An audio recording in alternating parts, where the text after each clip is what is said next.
So over here, you can see that I got access to 2 emails right here. So I can go around and expand these out, and once you expand these, you can go around and access the inbox of this particular email. As you can see right here, you can go around and click on the inboxes over here.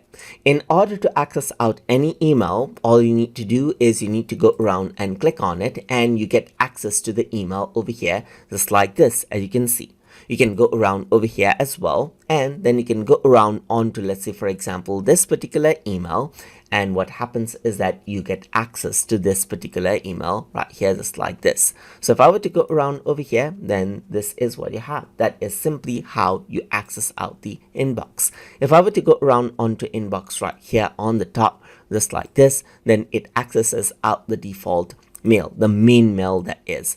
This is the secondary mail, this is set as a secondary mail, and this is the first. And if I were to go around onto inbox, then I get access to the first one over here.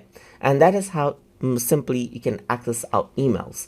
And then if I were to go around onto others, then I get access to other emails as well. So there's focused emails, as you can see right here, and there's other emails. So this is in the case of Outlook. If I were to go on to the Gmail one, then you simply have inbox over here by default, as you can see, just like this. And that is how emails are organized in Microsoft Outlook. So hope you guys learned something as always. And as always, please like, comment, share, and subscribe.